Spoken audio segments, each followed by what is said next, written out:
broadcast is now starting. All attendees are in listen-only mode.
Welcome to this webinar on infusing creativity into STEM classes.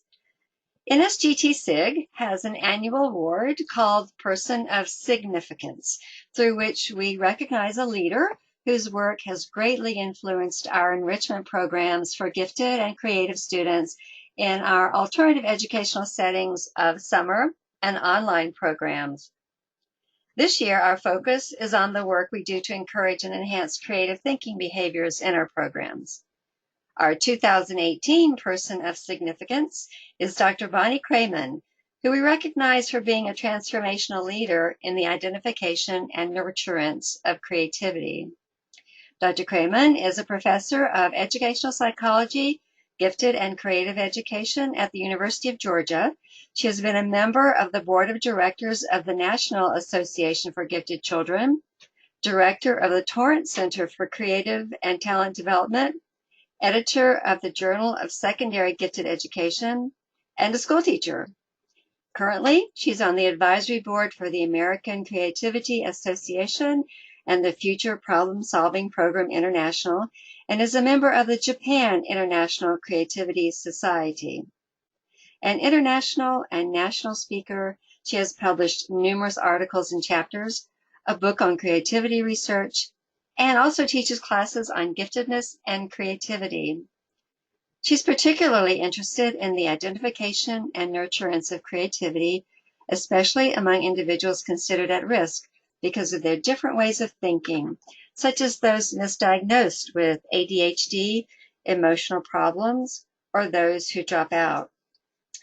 Today, Dr. Cramond is going to enlighten us in ways that we can encourage dispositions and infuse creative strategies into the curriculum at different age levels and content areas to make the teaching of that content inherently engaging and to inspire students toward innovation.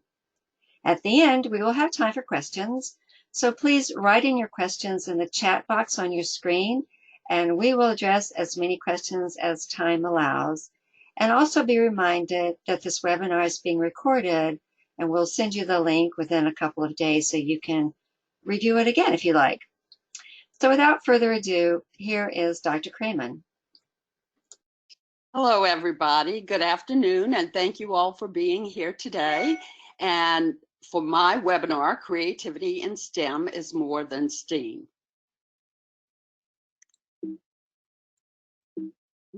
Sorry, I'm trying to move my slide, and there it is. Okay.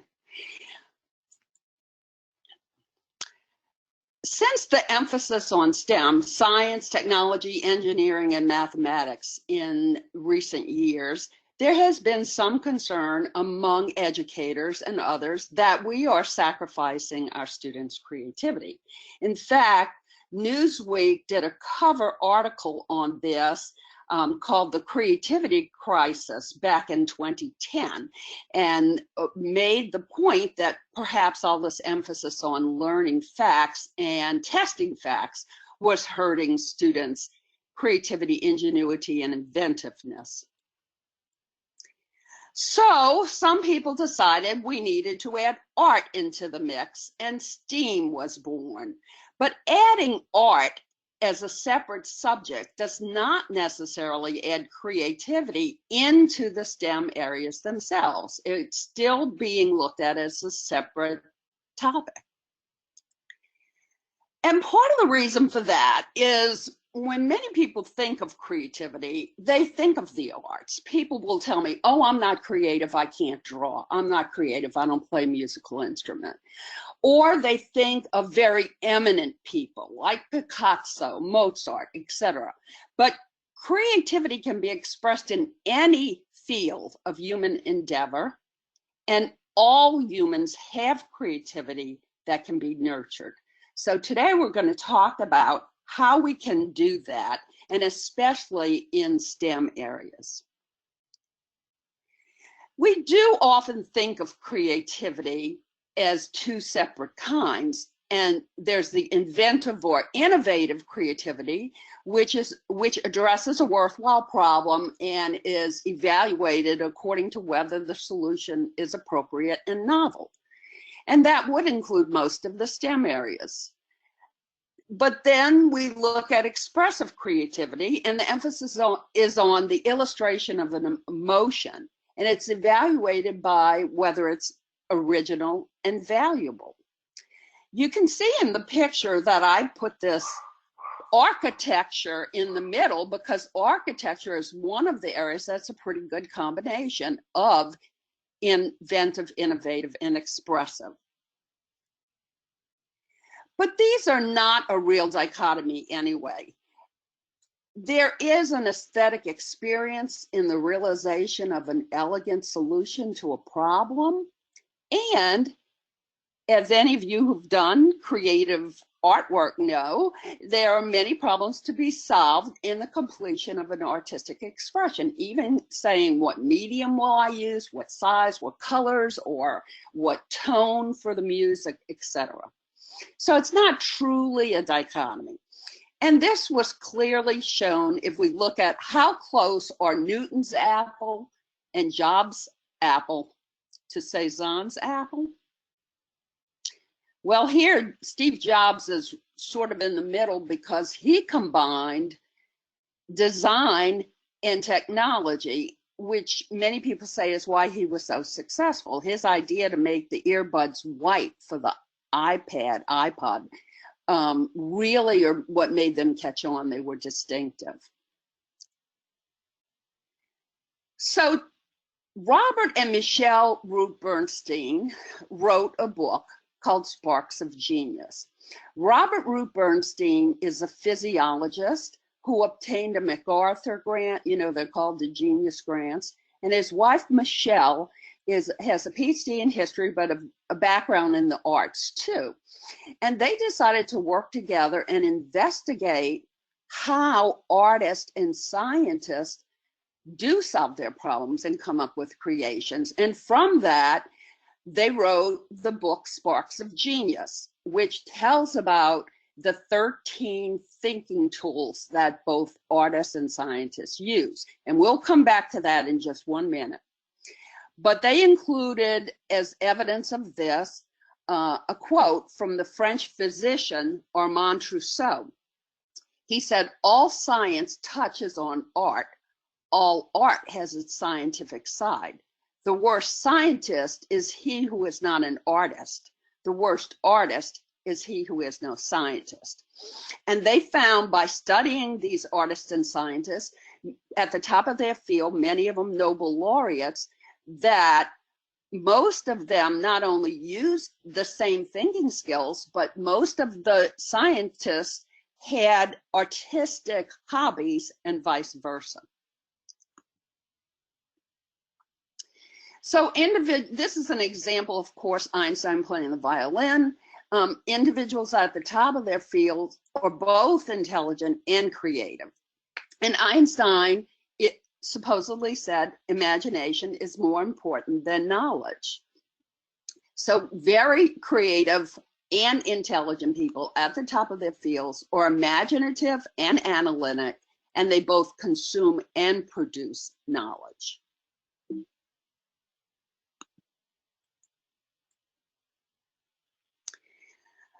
So I like to visualize it this way. If you look at the bottom, if the outcome is supposed to be a creative production, innovation, or an invention of some type, what has to go in? And creativity is one component, critical thinking is another component, the environment that provides both physical and psychological components, and that would be physical would be the right resources, which might include things like time and lessons or materials. And the psychological component, which is so important, means it's a psychologically safe environment where students, in this case, feel that it's okay to have an idea that is different and they won't be laughed at. And the other component are the dispositions, the tendencies to think in certain ways.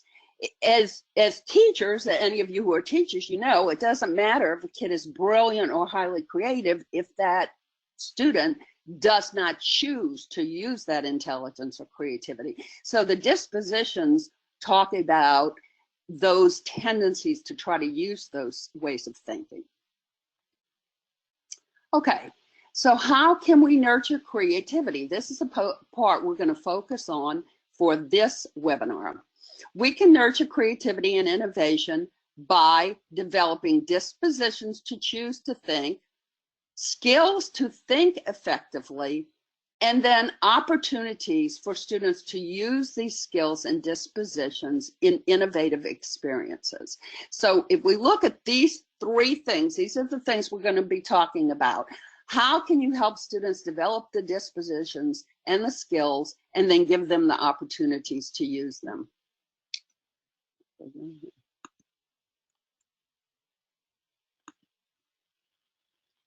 All right, so first we'll talk about developing thinking dispositions.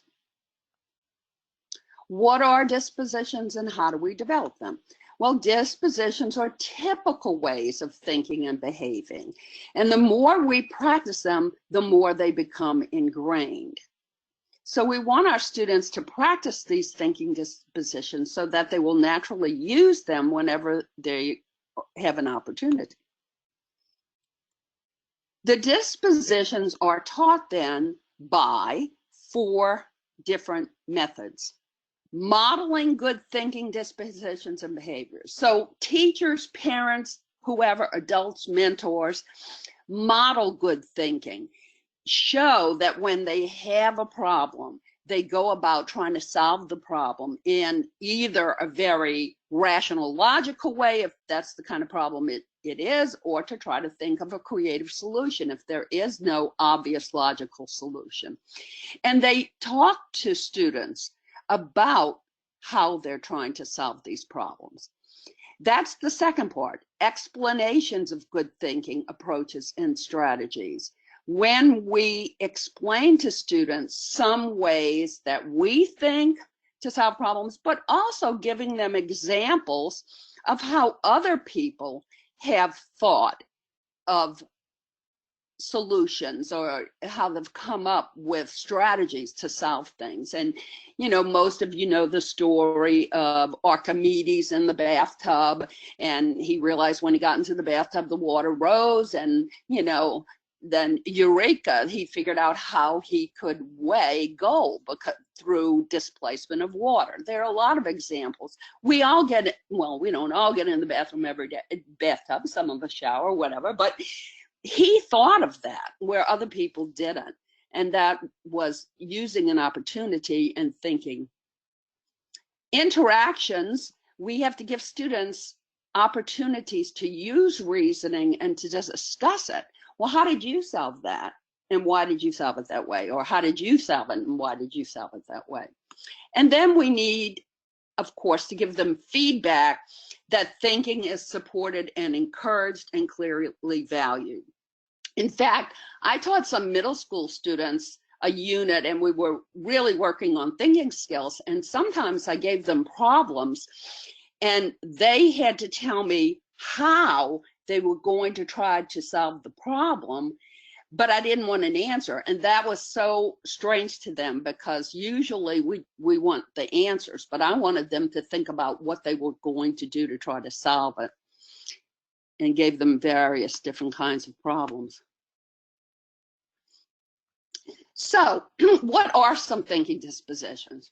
Well, here are seven, excuse me, I can't count. Here are 7 that I got from one list. This is a list by Tishman, but you can find other lists. They're, pretty similar, I guess. And the thinking dispositions that really allow students to think creatively in STEM areas would be, or STEAM areas, to be open-minded, curious, skeptical, strategic, careful and precise, to seek and evaluate reasons, and to be metacognitive, or to think about their thinking, being aware of how they're thinking. Okay, so let me give you an example of a teacher who tried to teach his students about these kinds of attitudes or dispositions. And this is a story that I found in a Reader's Digest of a man who wrote about his most memorable teacher. And he was remembering his 6th grade science teacher, Mr. Whitson. And he said, at the beginning of the year, Mr. Whitson came in with this skull. And as he passed around the skull, the students were taking notes, because he told them, tomorrow you're going to have a test on this. So they were writing everything down. And as they were looking at the skull and passing it on, he told them that this was a cattywampus, that it was an ill-adapted nocturnal animal from the Ice Age, and no trace of the animal remained. And then he told them about its wonderful, amazing night vision, and any number of facts about the color of its fur, etc. So the next day, the students came in and he gave them a quiz on all of these facts that they had written down and memorized. And everybody failed the quiz, because he told them, hadn't he been telling them that no trace of the animal remained? How could he pass the skull if that were true? How could he know the color of the fur or about the night vision? Even the name cattywampus was silly.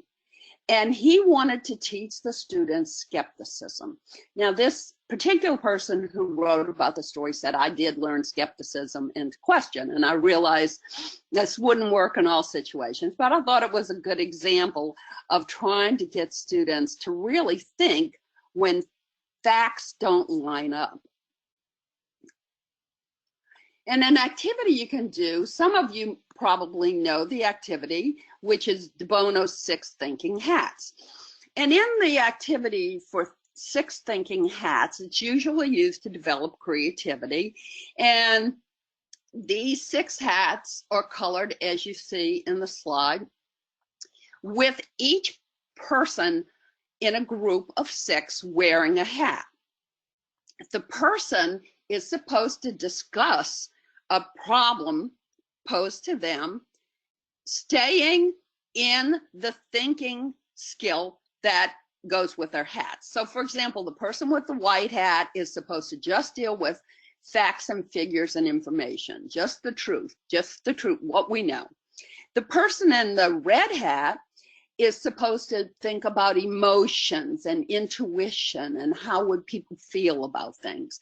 The person in the yellow hat is positive, always talks about the good things. The person in the black hat is judgmental and cautious and more negative.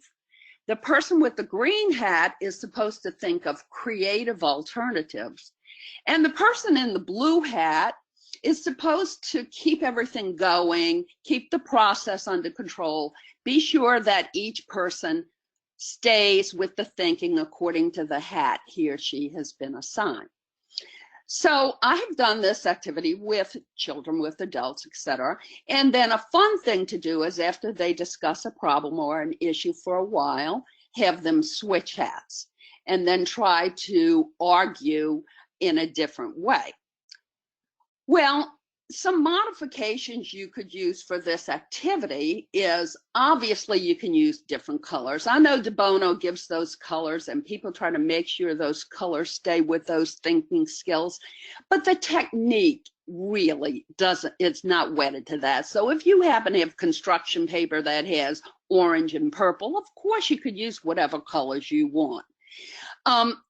Instead of thinking skills, you could use the dispositions, which some of them are very close to the thinking skills. So, for example, you could say, okay, if you have the orange hat, you are the open-minded one. If you have the tan hat, you're supposed to be curious, the purple hat, skeptical, and so on. You could change the number of hats. And if I were working with young children or children who didn't have a lot of practice and sophistication in using these methods of discussion, I might start with just 2 hats, any colors, one a positive, one a negative. We're discussing some problem and one person can only talk about the positive aspects and one only the negative. And usually with younger children, that's fairly easy. Then if you want to add a 3rd hat, you could add, as in that previous slide, oops, the blue hat was the kid who would keep everything moving and make sure people stayed with their role. And so you could have add that one. It says control, but it's the child would control the interaction, that everybody was following the rules. And you wouldn't have to add them in that order. This is just an idea. Then you could add a 4th hat and add the emotion, a 5th hat, until you got all 6 hats. The hardest one is creativity. Kids have the hardest time trying to think, of course, because creativity takes more energy and you have to think of something new and different. You wouldn't have to add them in that number, and you could even use different ones for different topics. For example, if you're talking with science students about, let's say, recycling, you might want to add the emotion hat before you add another one, because a lot of people have a lot of emotion around those things. So you can, the whole idea is you can modify it as you want. And of course, you don't have to use hats. Now, some people go out and they buy hats, and that can be problematic. To get enough hats for kids, and then you've got kids switching hats, that can be a problem too. So you can use colored cards, you can use wristbands, sashes, shoes, folders. I've used construction paper, and I fold it over. You elementary school teachers know hamburger fold and hot dog fold. Well, I fold the paper in half, and I put what the skill or the disposition is on the paper, so the color and the keyword reminds the person during the discussion, and it helps them stay with that. But this helps people be aware of some of these dispositions, and also really helps them if they're assigned something that is out of their comfort zone. In other words, if somebody who is usually emotional has to be careful and precise, or somebody who is negative has to be positive. So let's talk a little bit about developing thinking skills. I told you Robert and Michelle Rootburn in this book, Sparks of Genius, the 13 Tools of the World's Most Creative People. And they both interviewed people and read a lot about people's processes, famous people, artists, scientists, mathematicians, etc.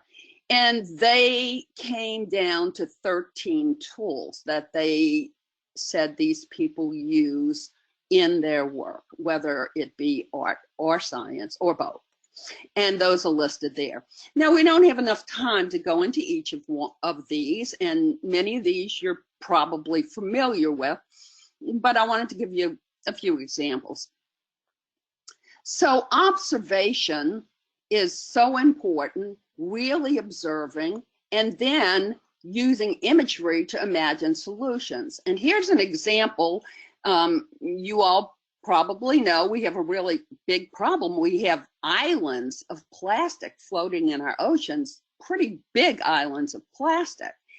And one young student imagined what it would take to clean up the plastic, and he designed an ocean cleanup array. And you can see those arms. This thing spins around and it gets the plastic and it sucks it up. And this was designed by a 19-year-old. I understand that it works. I don't know, but the idea again being to look at a problem and to have an image of how could we solve this problem is important. Okay. Come on. Why won't it move? Okay. All right. Here is one place where you get to be interactive if you choose. It's hard, you know, with a webinar, I can't really interact with you. But abstracting is another important skill. And this is an activity, memoir in 6 words. I'm going to ask you to sum up your life to date in 6 words. And I'm going to give you just a little time to do that. So if you have a scrap paper or something, if you want to just write 6 words to sum up your life.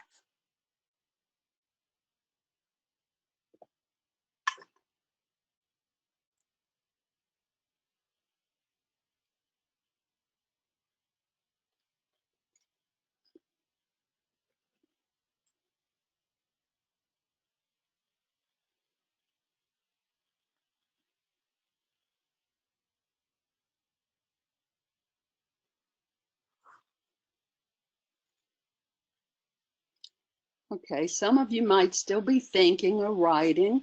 One reason this is so important, I have noticed, especially with gifted individuals, they're very good about saying a lot about something, but they have a difficult time abstracting to write something in few words and write the essence. In fact, that's why many universities now have what they call the 3-minute thesis or something similar, where a student has to present his or her dissertation to an audience in 3 minutes. Or some people call it the elevator talk. What is your research? Can you say it succinctly and get the essence of it? So this is an activity. Can you sum your life in 6 words? If any of you would be willing, I'd love for you to type in your 6 words, and I could share it because nobody will know who you are. It will be totally anonymous. But I'll share with you some of the ones that other people have done in the past. One person wrote, crawl, step, run, step, crawl, lay. So you can see that person thought of this task as a sequence and thought of his or her life in that way as a sequence. You may have done it in a completely different way. That's fine. This is just one way one person saw it, and there's not a wrong answer.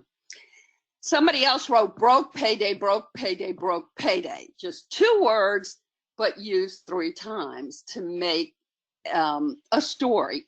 And those of us who are in education probably know this story pretty well. This person wrote, didn't do what I should have, made a sentence. I didn't tell you you could or should or shouldn't. So here you see 3 different examples of how the person looked at the task, but they're all right. Another person wrote, California, Pennsylvania, Jersey, Manhattan, Vancouver, Seattle. Half over, but feels like new. Child, adult, wife, mom, widow, me. So this person chose to write what her roles were, her different roles, where somebody wrote where they lived. You may have had adjectives to talk about yourself. And then here's the last one I'll show you. Don't even try to plan it. So as you see, some people were serious, some people were funny, some people used separate words, some people created sentences, but the whole idea is, can you say something meaningful in 6 words instead of telling your whole life story? So that's another kind of an activity and an example of trying to get students to do that. Perhaps getting students to write like 1 sentence. What is this theory in 1 sentence? Another 2 of the thinking skills were empathizing and transforming. And here I want to show you an example of using empathy and transformation. We have had a problem in the world, not just the United States, with people in wheelchairs not having access because of stairs or inaccessible buildings. And so the way that we have tried to solve this problem is by putting ramps. And the problem was defined as these buildings are inaccessible, so we have to put ramps. But it's not a great solution because there are not enough ramps. Some buildings can't have ramps because they have these narrow stairways, especially some of the very old buildings in Europe, and they don't even have elevators that people can go up. So there are a lot of issues. Well, one person decided to empathize with people in wheelchairs and transform or redefine the problem. And he redefined it as the building is not the problem, the wheelchair is the problem. And this is a picture of Dean Cramond, the inventor, and he invented a wheelchair that can go upstairs. It can also allow the person to reach high shelves and things like that. So you can see by redefining the problem, he came up with a solution that has much broader implications and uses. Another one of the thinking skills is analogizing, to look at how has the problem been solved in nature or in another field. And really, many groundbreaking solutions have come from people who are tangential to a field, and they use their knowledge from another field to solve a problem. But some examples of how nature has helped us solve problems include, a fish goes up and down in the water because of a swim bladder, and that idea is what allowed us to design submarines that can go up and down in the water. The idea of the fangs that snakes and other animals have to inject venom gave us the idea for the hypodermic needle. And then there's an apocryphal story that Lay's Potato Chips was looking for a better way to package their potato chips because, when you buy potato chips, you're probably disappointed. You open the bag, it looks like it's only half full. All the potato chips are at the bottom, and there's a lot of air. Well, of course, they're thin, they break easily. It's a problem for the company because to ship potato chips, they need huge boxes, and they're mainly shipping a lot of air. So in trying to come up with a solution, it is said that they thought about what other things are thin and crispy and break easily, and they thought about fall leaves. And then to solve it, they thought about when fall leaves get wet and get packed together. Anyway, this line of thinking is supposedly would help them come up with the idea of Pringles, which really did revolutionize the industry in creating a packaging that could be shipped much more expeditiously and inexpensively. And another thinking skill that's in the list, and people don't think of this as a thinking skill, is playing. But playing is important. One thing you could do is bring in an antiquated object, which nowadays a dial-up phone, an old vinyl 33 RPM record, floppy disks, any of those things are really antiquated to kids, and play the game. Just suppose you've inherited a warehouse full of these things. How many ways could you use these? And through that, you could introduce them to some dimensions of creativity, like fluency. Who had a lot of ideas? Who was fluent? Flexibility, the categories of ideas, of being able to think of different kinds of solutions. For example, one person might think of using the floppy disks all as decorative things. You know, we could string them together and make a curtain. We could hang them up and paint them. All of those would be decorative, and that person may have many, many ideas, but all in the same category. Where someone with flexibility might say something, I could use it as a cat food dish. I could use it as, you know, decorative. I could make a game where you have to toss it, you know, and so those would be different categories. That's flexibility. Originality, how unusual the idea is. You know, do any kids come up with ideas that nobody else thought of? And then elaboration, which is how detailed the idea is. There may be a student who didn't come up with very many ideas, but wrote a very detailed response or discussed a very detailed response about how it could be used. All of these are dimensions of creativity, and by making students aware of them, we help them try to think more creatively. Another way of playing, you remember we talked about the thinking hats. Sometimes if I think my graduate students need some playtime, especially teachers and they're real tense, I bring in construction paper, tape and glue and pens and things and have them make their hats for the thinking hat activity. And that doesn't take long, maybe 10 minutes, but people laugh, they have a good time, they relax, it allows them to be more creative. Okay, so we talked a little bit about the dispositions and we talked about some skills that you can help students develop. And now we're going to talk about the third component, which is providing opportunities and encouragement for students to use these dispositions and skills. I like this chart that June Maker did of different problems and different methods and solutions. And she starts with the simplest, type 1, if you look at the left, and she ends with the most complex, type 5. And you can find this on her website. I have the URL at the bottom, Discover. But she begins with the simplest kind of a problem, the ones we see most often in school, especially with young children.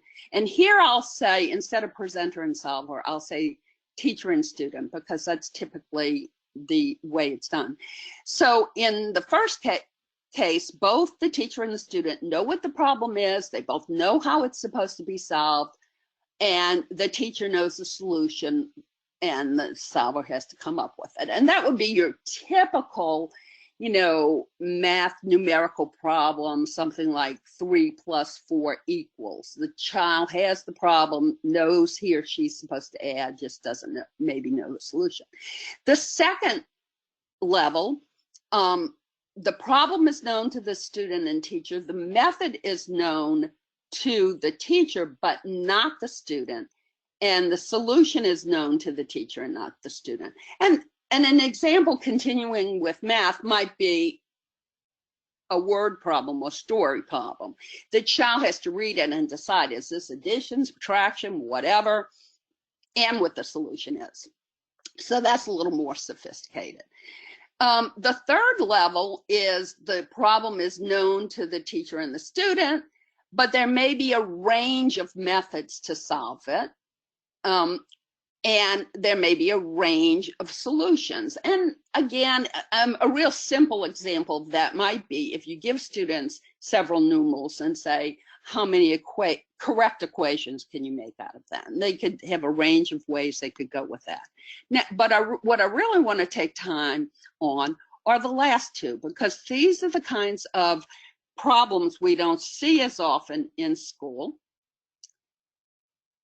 And type 4 is a problem where the problem is known to the teacher and student, but neither the teacher nor the student know the method or the solution. So for example, a problem like, we need to provide clean water to our community. What do you think might be the best ways to do so?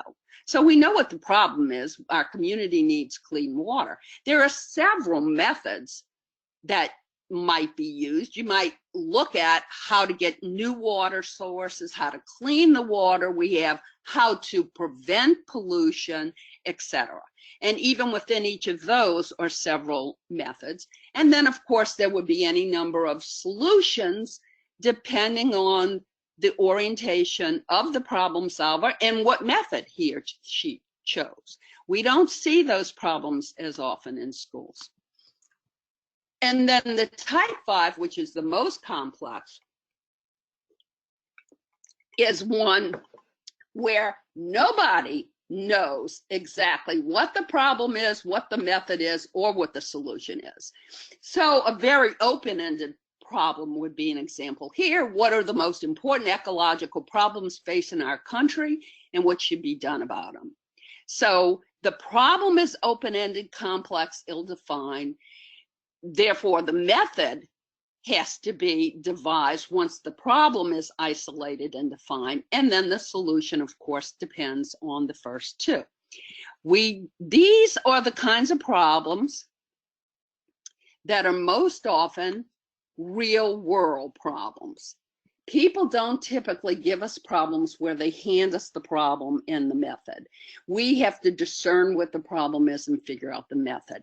But as you see in this slide, traditional intelligence, achievement, and skill teaching really focuses more on type 1 and type 2. So if you look toward the bottom, it's programs like future problem solving, which emphasize type 3, type 4, and type 5 problems. Problem-based learning, self-directed learning, and project-based learning are all methods or strategies, I guess a curricula sometime, that can help students develop these abilities to focus on problems, define problems, find methods, and then find solutions. If you're not familiar with some of these, I put a list of some of the ones here that I think are good. There are many, many more, and I'm not trying to say this in any way is a complete list. In fact, I have other lists. Sometimes I just pick some. And of course, Future Problem Solving International is there with the URL Odyssey of the Mind, Invent America, Destination Imagination, Invent Now. The Smithsonian has the Lemelson Center, which is another invention site. Dean Kamen, the inventor that I talked to you about earlier, who made the wheelchair that will go upstairs, he started a program called FIRST, and there's the URL there, and then Kids Invent. Most of these, not FPS and Odyssey of the Mind or Destination Imagination, but most of the other ones are invention programs because they emphasize looking for problems in our world and trying to solve them. But there are many other, there are programs in math, etc., that help students to face more type 4 and type 5 problems. So infusing creativity into STEM or STEAM involves developing the thinking dispositions that people use in research, infusing creativity as a natural part of the content and process, not as a separate thing, and then exploring the role of STEM studies in the arts and arts in STEM, etc. And I wanted to end with this quote. One of the professors, a wonderful mathematics professor at the University of Georgia, Jason Cantarella, in talking about this idea of how we need to infuse more creative lessons into the sciences and math, said, in art, there's a tension between technique and inspiration. It's important to have both. K-12 math appears to be all technique and no inspiration. It's like if we taught music by having students play scales for 12 years without ever giving them the opportunity to play songs. So if we really want students to be interested in science and math, we have to let them see the real problems and the enjoyment of it, not just the techniques. Okay, so thank you for taking your time to be with us and talk about developing creative thinking. We now have some time for questions, and you can see if you would like to donate some money to the scholarship fund, 100% of which goes to needy, gifted, and creative students. You can do so at that link. Also, if you have questions, you can ask questions now, and I will hang on to look for what you have to say.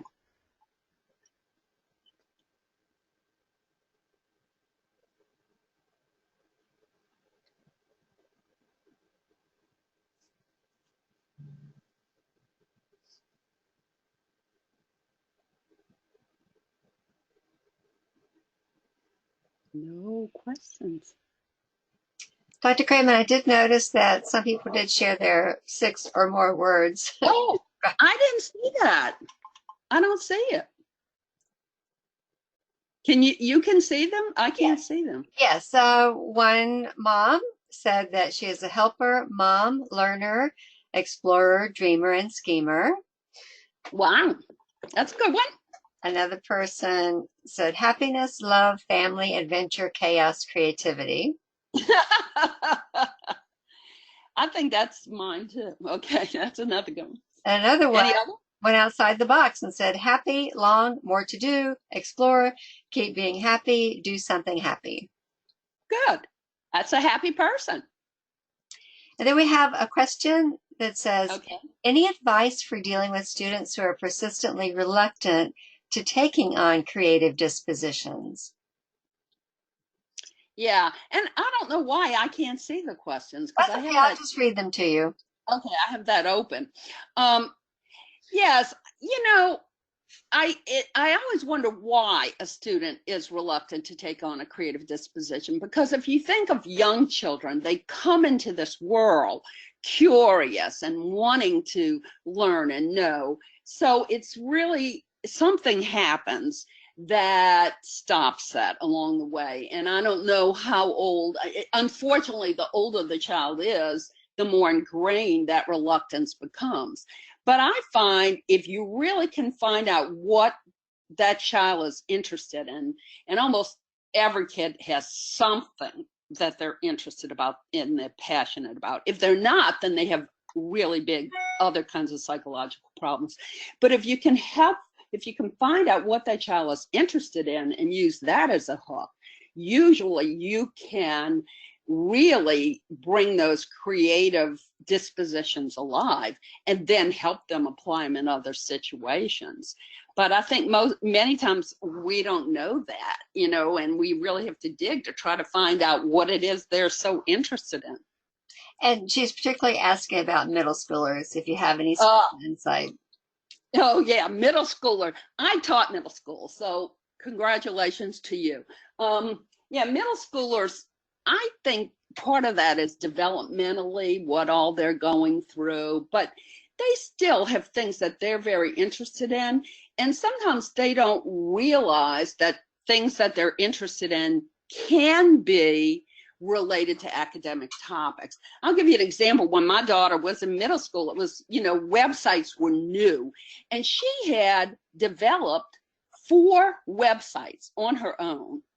And she wanted to write for the middle school newspaper, and she had to apply for it. And I said, well, make sure in your letter you say that you've developed 4 websites. And she looked at me real strangely and said, why would anybody at school care about that? And I said, well, you know, it shows you could write, it shows you have initiative, but she never thought to make that connection. And once the teachers found out she had that ability she had taught herself and interest, they could really spark that. In fact, one of her social studies teachers said to her, well, you know, can you write a blog that would be if a monk could, in the Middle Ages, could be writing to you know, a lord or something, what would they say? So once they were able to tap into that, but I think that's the hard thing, to find out what it is they're interested in.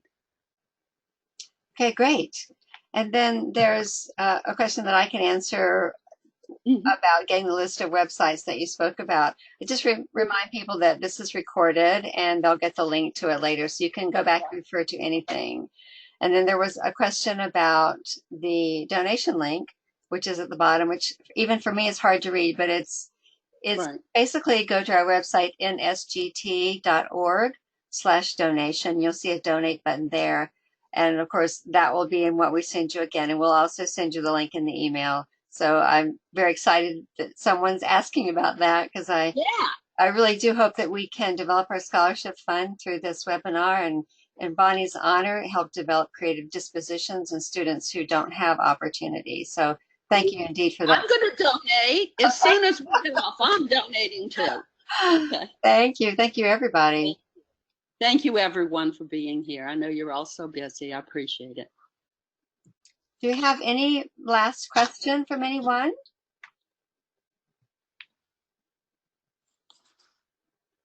Okay. Okay, great. Well, I will thank you again, Dr. Cramond, for Thank you. so generously sharing your time, talent, and expertise with us, and hope that this will serve to invigorate those watching and listening to help develop these dispositions in their children and their students. So thank you very much. Thank you. Bye-bye, everybody.